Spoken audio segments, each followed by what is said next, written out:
Hi friends, I'm Kate, and today I'm working on this awesome circle quilt.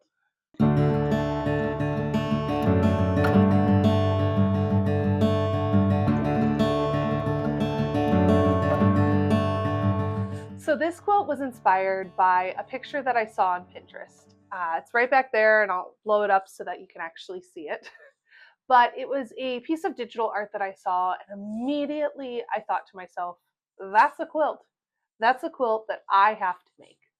So I started with just piecing the circles. I knew I wanted, the same pink and orange, so I just pieced a bunch of half circles together, and I started to lay them out exactly how the picture was, and then started to tweak a little bit.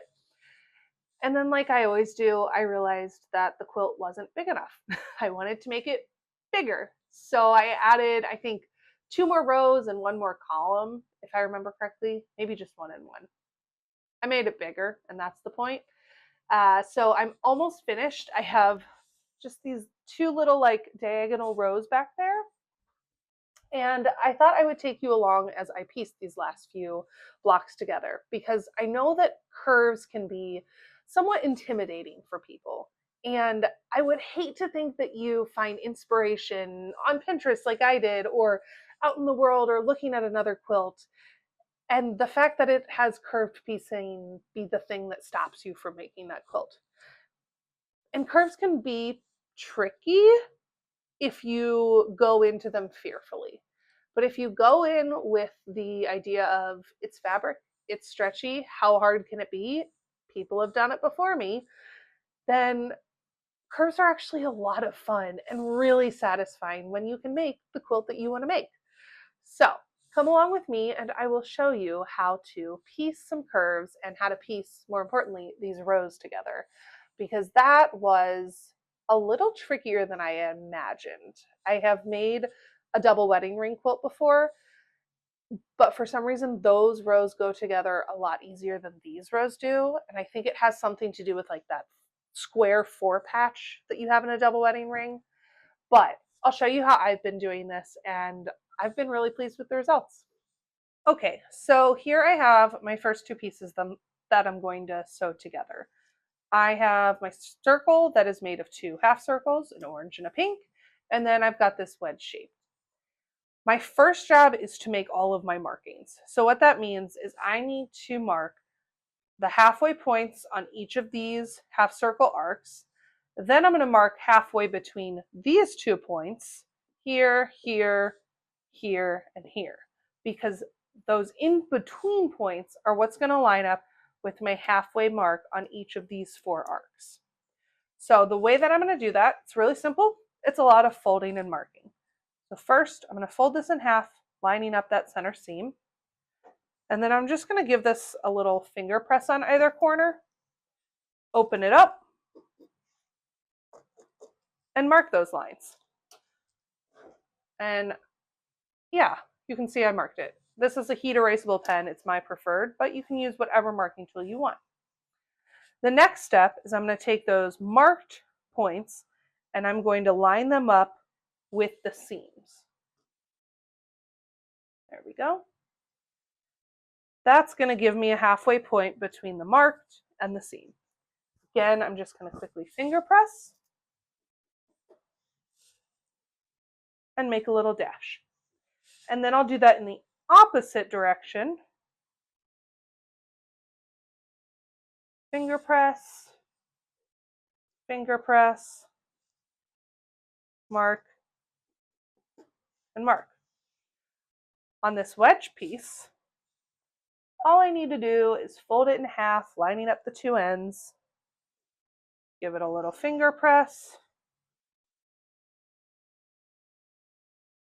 and then do the opposite way. There's one final set of markings that I need to make on this wedge piece, and that is to mark a 1/4 inch in on each of these edges. What I mean by that is, if here's my edge, I'm just going to mark a 1/4 inch in, and I am estimating my 1/4 inch. It's actually not vital that it is perfect. There we go. So now these 2 pieces are ready to be pinned together, and then we can sew them together. This is how they're going to be in my final arrangement. And all I need to do, normally I would flip my right sides together, but I actually want my markings on the top, and this fabric doesn't have a wrong side or a right side, so I just flipped it over. I'm going to start by lining up the 2 notches that I drew on, and I'm going to place a pin in there. Then I'm going to come to this corner right here, and that 1/4 inch line that I marked is actually going to line up with my seam. And then I'm going to place a pin just about another 1/4 inch above it, like so. We're going to do that same thing on the other side. So my 1/4 inch notch on the wedge is going to line up with the 1/4 inch, or with the center notch on the arc.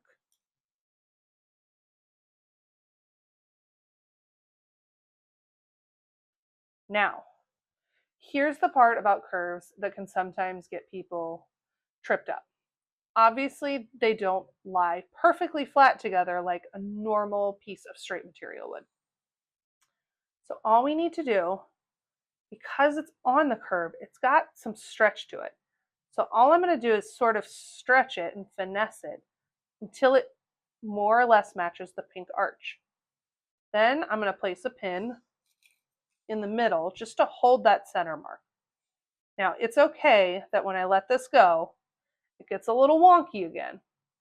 And these don't perfectly line up anymore, because when I get to the machine, I can stretch them and move them around just a bit so that they do. This center pin is just to make sure that I'm not stretching it too far down or too far up. So again, on this side, just going to sort of use my fingers to pretend like I'm adding in a seam to figure out where the middle would be. Right about there feels right. So I'm going to place a pin right in the middle there. And then we get to go to the sewing machine and do a 1/4 inch seam all the way around this arc. And these 2 1/4 inch lines that I drew are going to be my starting and stopping points.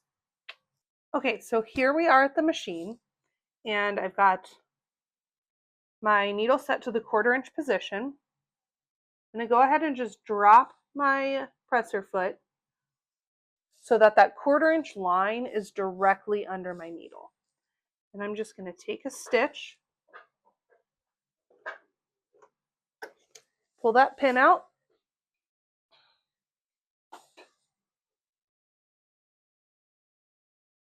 and I'm just using my fingers to make sure that this arc is lined up.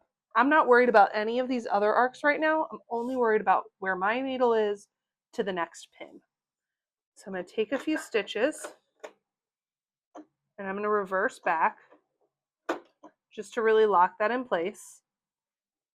And then I'm just going to slowly start stitching. Now you can see right here I've got a little bit of a pucker, but it's not a pucker that's going to fall within that 1/4 inch seam, so I'm not worried about it. You are going to have some of this material go in on the left side faster than it does on the right side because of the nature of the curve. So as long as those puckers don't fall within the 1/4 inch seam line, you're golden. So I'm just going to approach my next pin, stop before I hit it and pull it out. Then I'm going to use my fingers to finesse that next arc. And I'm only worried about this arc. You can see right here, I even turned it over. And that's, again, I know that I have to get this material through faster than the material on this edge. But as long as that pucker doesn't reach my seam line, it's okay.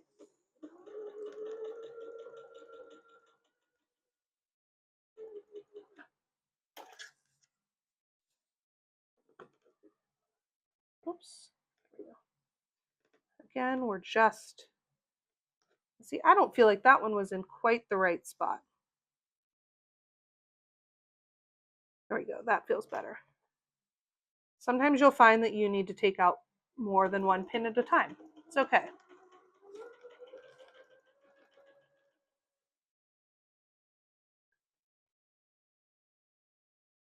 Now, I always find that these last bits, it all sort of gets pushed up here. So what I like to do is lift my presser foot, sort of pull some of this extra material back so that I don't have it all bunching up at the front. I might do that again right here.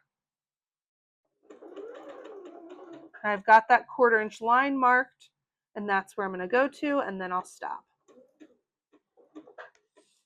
Again, I'm going to back stitch for just a second or two. Cut my threads. And if I finger press this open, you can see it now lays perfectly flat. I am back here and I have just finished sewing this seam right here. Lays nice and flat now. Now I'm going to work on sewing this piece to it. Just like before, I'm going to fold my arc in half and mark that center line. And then I'm going to do almost the same thing on these sides. I know that I have an extra 1/4 inch at the bottom here, so that when I do my final seam, it's the right size, which means that I need to overlap this line by about 1/4 inch from here. If I line them perfectly up, this won't actually be my center. It will be probably close enough that it doesn't really matter, like within 1/8 inch, but we're going to go for some accuracy. And I'm going to do the same thing over here. And then once again, I'm going to flip it so that my arc is on top of here, because I know I have extra fabric on that side.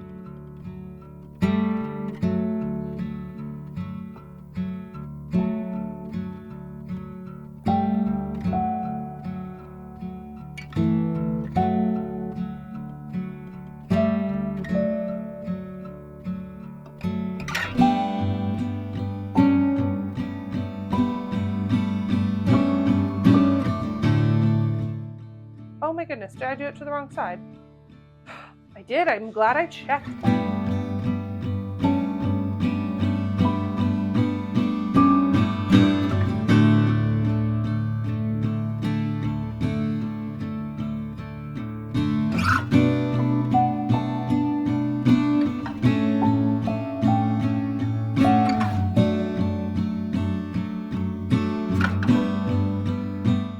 Now, I could take this to the sewing machine right now, but I'm going to go ahead and add this one last arc up here. It will sit just like that.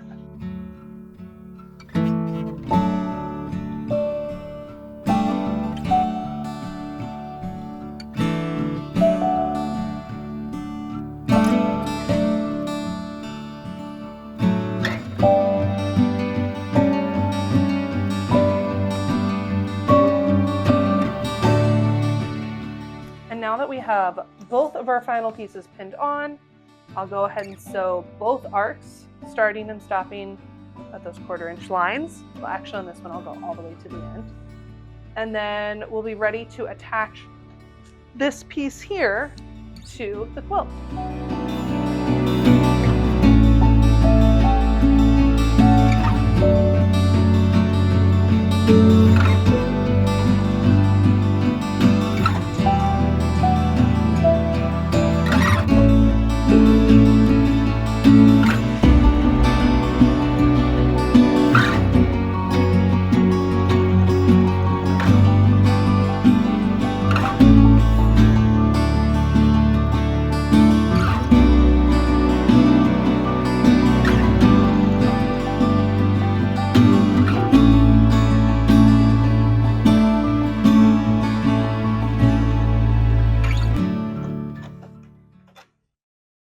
So I want to show you how to join these two one more time, because like I said, it's a little fiddly and it's a little complicated, but the more time you spend at the pinning phase, the easier it is when you get to the sewing machine phase.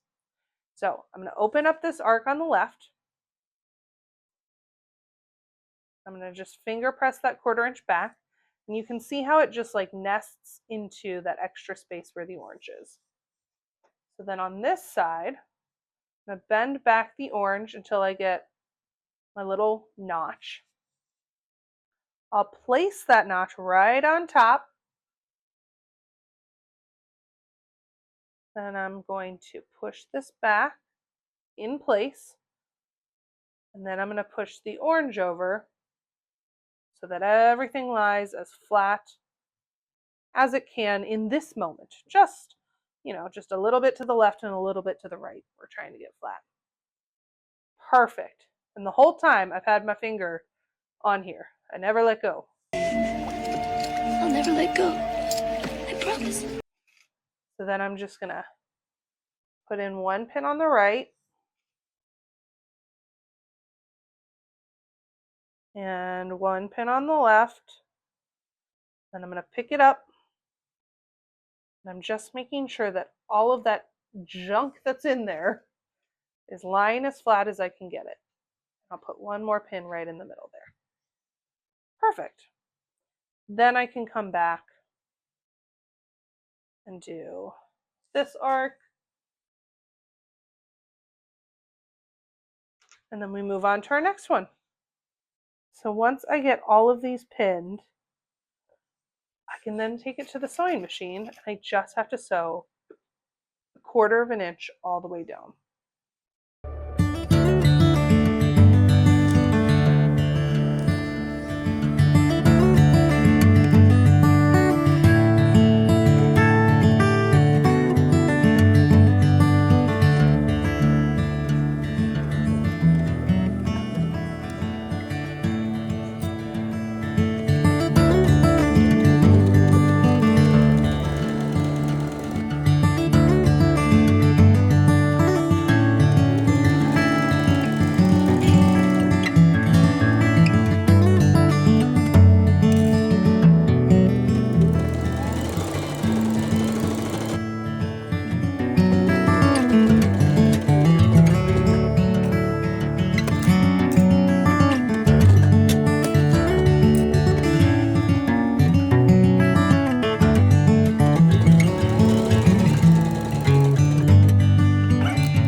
I finished assembling the quilt top last night and I love it. And I was going to go ahead and just add my border strips without thinking about it, but then I stopped. I thought about it and I decided that plain strips of this beige and cream fabric would be too boring. So then I thought, well, maybe I'll do patches of all the different creams, because I don't know if it totally shows up on camera, but like there are 3 or 4 different creams. They're very, very slight variations.